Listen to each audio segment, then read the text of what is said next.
Yang dimaksud dengan sabar adalah sanggup untuk melawan, sanggup untuk berbuat. Iradatul intiqam, membalas, tapi dia tetap lawan. Bukan yang dia lawan manusianya, bukan yang dia lawan orangnya, tapi yang dia lawan adalah darah yang mendidih, yang bergejolak di dalam. Makanya kita selalu mohon doa kepada para habaib, kepada para ulama.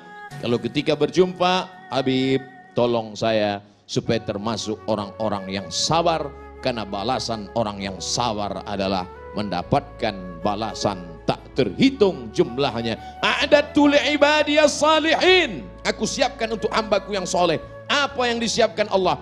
Mala a'yunun ra'at, belum pernah terlihat mata. Wala uzunun sami'at, belum pernah terdengar telinga. Wala khatala ala qalbi bashar, belum pernah terlintas di hati manusia. Nampaknya bapak-bapak semuanya mendapatkan ini insya Allah. Ibu-ibu sama juga. Makanya bapak-bapak sabar. Ustaz Somad, itu bapak itu kelihatannya orangnya sudah tidak kena azab kubur lagi Pak Ustaz. Loh, kok bisa begitu? Saking dia sudah menderitanya menghadapi istrinya di dunia. Pernah nggak dengar seperti itu? Pernah Bapak? Ada orang yang begitu sabar menghadapi, saking sabarnya dia, setengah dari azabnya sudah diterima di dunia. Sehingga di akhirat ketika semua orang mendapatkan azab, ini azab kamu, ini azab kamu. Lalu orang ini kata Allah, azab kamu DP-nya sudah diambil dunia. Ini tinggal cash-nya saja.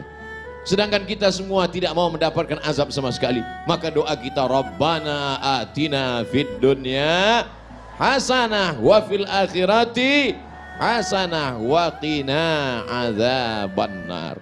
Di dalam kamus Lisanul Arab, kamus lengkap bahasa Indonesia Purwadarminta, sejengkal. Tapi kamus Ibnu Manzur bahasa Arab semeter. Apa dikatakan di sana marah itu? As-sulbah, keras. As-sohrah, batu yang keras. Itulah amarah. Karena dia menggumpal menjadi dendam kesumat. Sebelum mati dia berpesan kepada anaknya, sini sebentar anakku, sini sebentar. Ada apa Ma? Kamu kalau nanti saya mati, jangan nikahkan anak cucumu 7 turunan dengan anak tetangga kita. Batu yang mengeras, maka sampai kapanpun tidak akan mencair. Wa inna minal hijarati lama yatafajjaru minhul anhar. Ada batu keras tapi masih memancarkan air.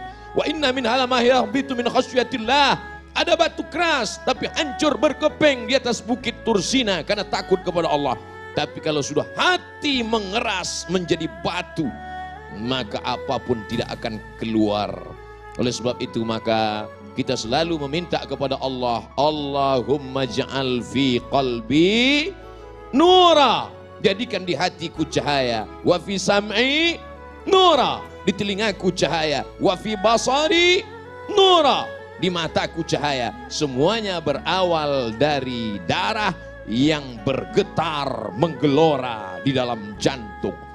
Makanya kita mesti menjaga hati.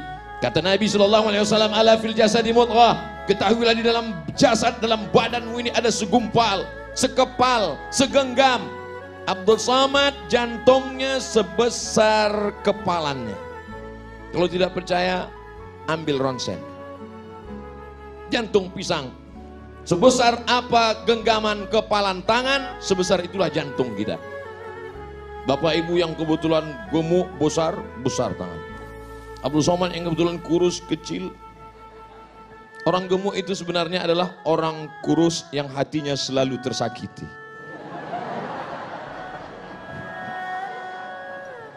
Jadi kalau segumpal ini sudah hancur berkeping, digelorakan oleh setan, darah di dalam itu dibuatnya menjadi mendidih, maka kata Nabi SAW, innaha jamratun minan nar, sesungguhnya ada satu batu kerikil dari api neraka, tuqidu fi qalbi, yang dinyalakan di dalam hati seorang hamba. Alam tarau, apakah kamu tidak pernah melihat humrata ainaihi, Kalau sudah dinyalakan di dalam hati kerikil neraka, maka kamu akan melihat cahaya merahnya sampai ke kelopak mata. Makanya merah mata dia. Oleh sebab itu maka kita selalu jaga hati ini. Dan setan selalu berbisik. Setan berbisik tidak di telinga. Allazi waswisu fi sudur. Di mana sudur? Dada. Sudur sebelah mana? Kiri apa kanan? Atas apa bawah? Sebelah kiri. Kiri tepatnya di mana lagi? 2 jari di bawah. Terasa berdegup dan berdetak.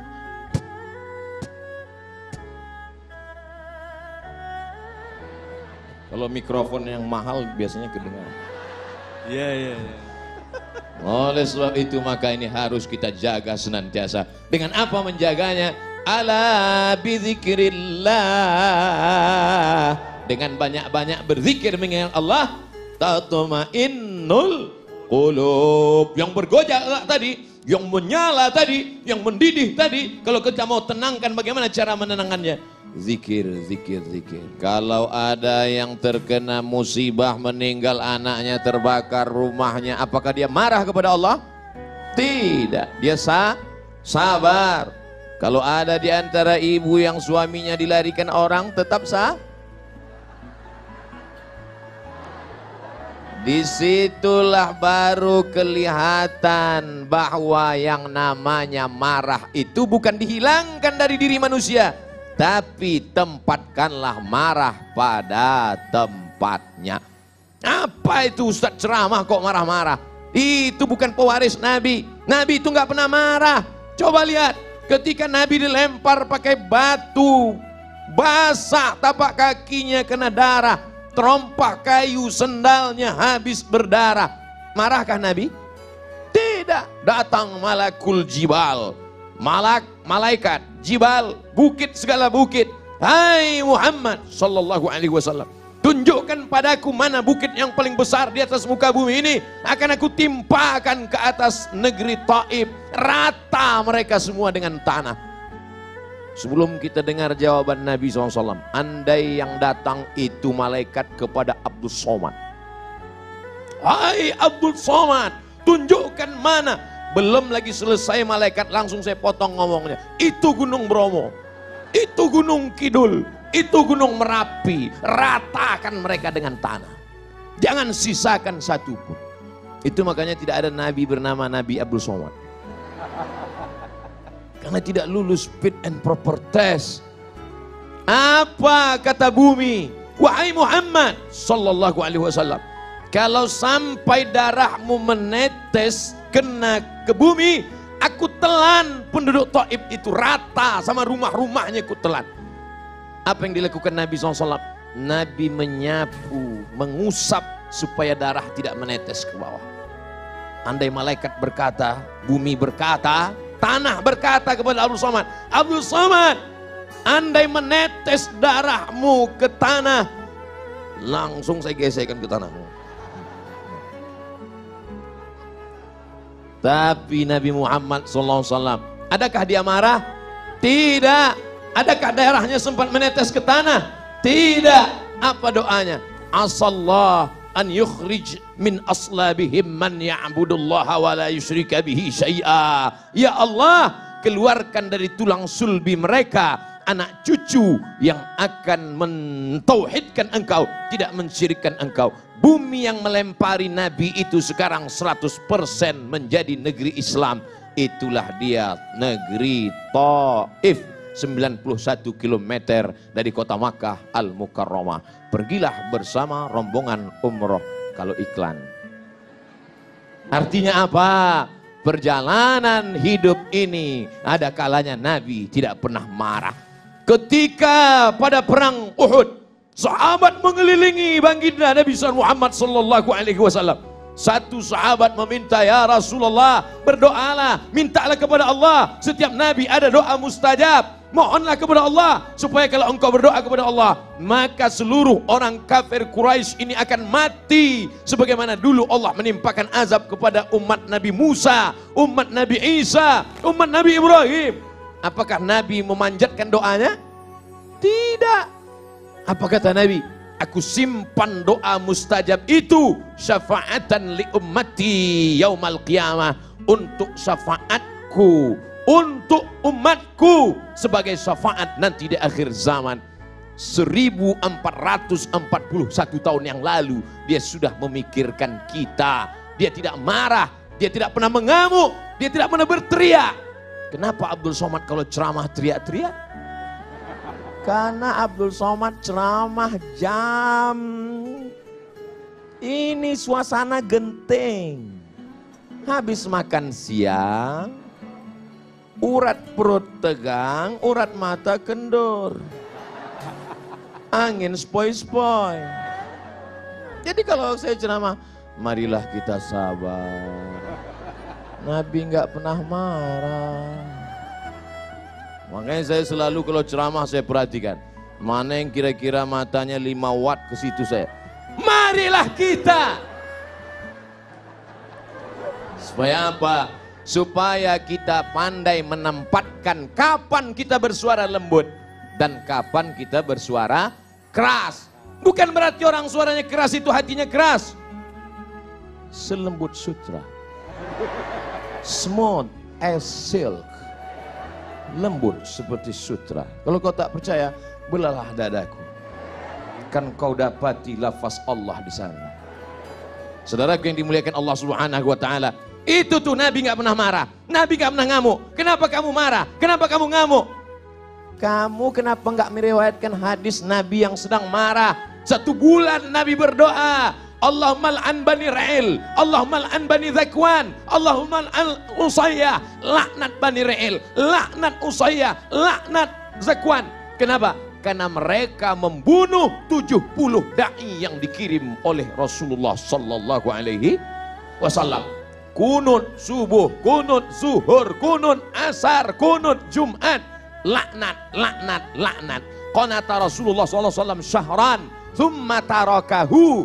Setelah sebulan Nabi tidak berkunut lagi. Apa kata Abdurrahman ibnu Mahdi? Makna thumma qanata tarakahu, tarakahu. Nabi meninggalkan, bukan kunutnya yang dia tinggalkan. Yang dia tinggalkan laknatnya. Sedangkan kunutnya berlanjut sampai meninggal Nabi Muhammad sallallahu alaihi. Pernahkah Abdul Somad dalam doa kunutnya melaknat? Enggak pernah. Allahumma hadina fi man hadait. Amin. Wa afina fi man afait. Amin. Wa tawallana fi man tawallait. Amin. Wa barik lana fi ma a'tait. Amin. Wa qina bi rahmatika syarra ma qadait. Amin.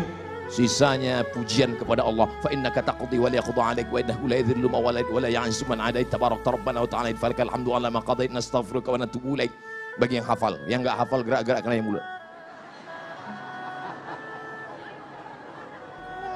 Bagaimana kalau Abdul Somad kunut subuh, kunut zuhur, kunut asar berdoa Allahumma al'an Israel, Allahumma al'an, pokoknya laknatlah semua yang menzolimi, yang menganiaya, yang mengkriminalisasi ulama, yang menyudutkan orang-orang soleh, laknat. Kira-kira kalau kita baca doa kunut subuh, kunut zuhur, kunut asar, kunut maghrib, kunut isya, apa kata orang? Itu imam radikal. Padahal kita sedang marah. Kalau agamamu dihina, ulamamu dilecehkan, kau tidak marah, maka gantilah bajumu dengan kain kafan.